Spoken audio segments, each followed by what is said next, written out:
Hello, welcome to another Essential Writing Tools. Today, we're going to be talking a little bit about why you became a writer. So, it's good to understand the reason that you became a writer. I mean, you can have all the tips and tricks under your sleeve, but if you don't really know why you made that choice, it's going to be difficult for you to keep on making that choice to be a writer and publish a book, if that's your goal. So I realized I wanted to be a writer when I was 9 years old. I started with making YouTube videos kind of like this, back in the day, and uploading them on the internet and making kind of a story. Like I would bring my friends together, and this is right before the zombie craze like blew up.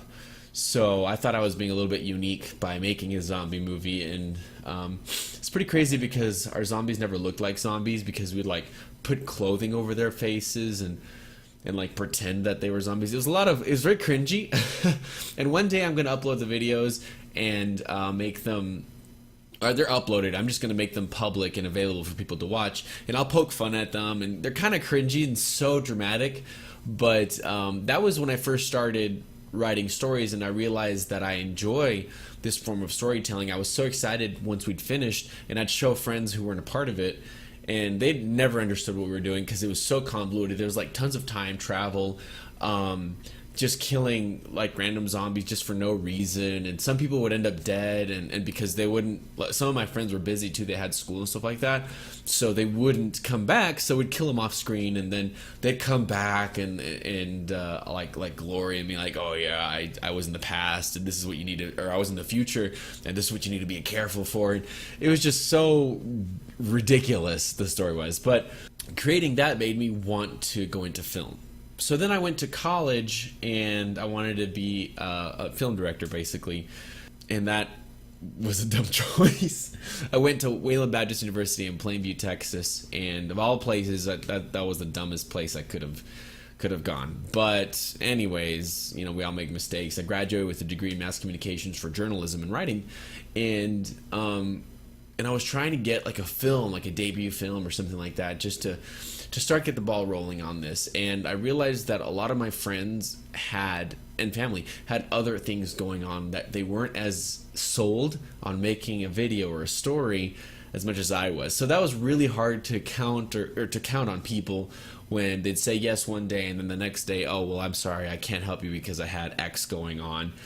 And that obviously became really frustrating to me, especially living here in West Texas, because I decided to stay here for a reason I'll be talking in just a minute.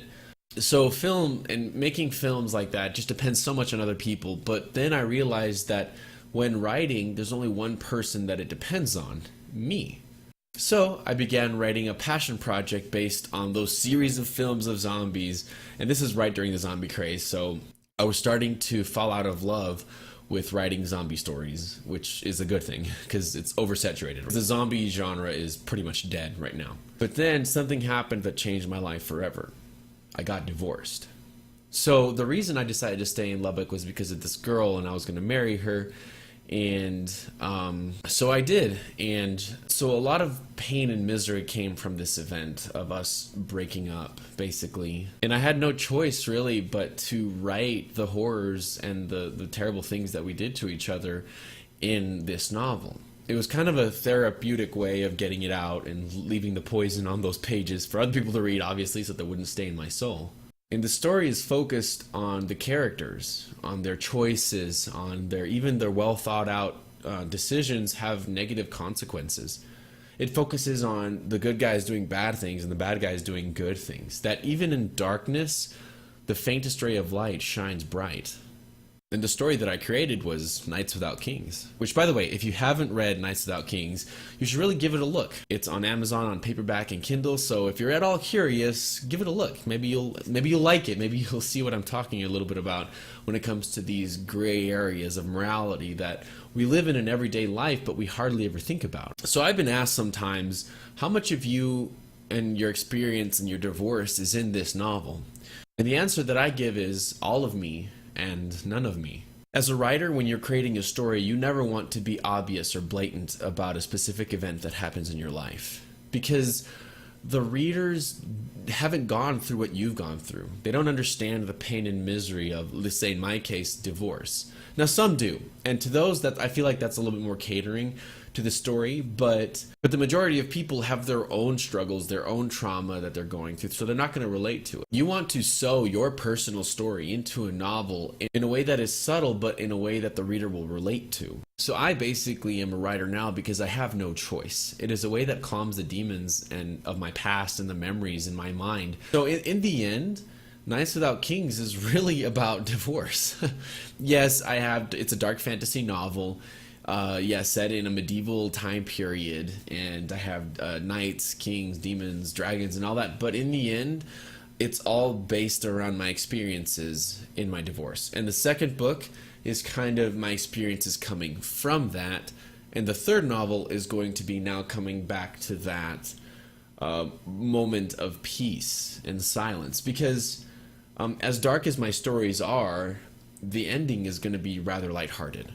And this is part of the reason that I chose to go the self-publication route, because the Harmony of Apostles trilogy is just a passion project of me putting all these emotions and feelings into a place where it won't be tampered by anyone but me. Now, at some point I will be going traditional. For example, with Aberwall, that is going to be traditional. I will be trying to get an agent and an editor, and I will be vlogging about it too. But for the Harmony of the Apostles, this is just basically for me, and I'm putting myself out there, putting these emotions and events into 3 books that I don't want anyone else to tamper with. But one thing is for certain, whether I go self-publishing route or a traditional route, I will always be a writer. I will always be an author. There's no other option that I have, but I'm so passionate about creating stories and other people reading them. One of my favorite things in the world is someone coming up to me being like, hey, I'm reading your book right now, and screw you, first of all. And a lot of people hate me right now. Those are my friends who are reading it. They are mad that I've killed off a few of the characters that they really liked. And I tell them, yeah, it gets worse.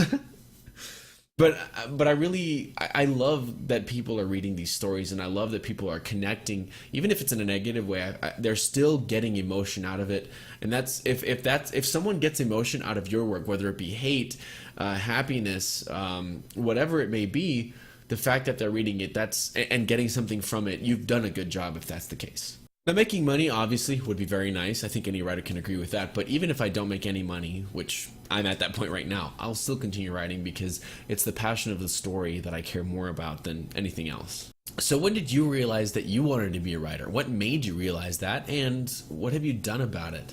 Let me know down in the comments below. I mean, I'd like to talk to you about it. This is discussion after all, and I enjoy talking with you guys. And it's really awesome that you guys are listening to me still watching my videos. So thank you so much. And if you like what you see here and you haven't subscribed before, well, you know what to do, right? So that's it for this week. So I'll see you guys on the next time, okay? And y'all be safe out there. There's a bunch of crazy people running around and doing dumb things.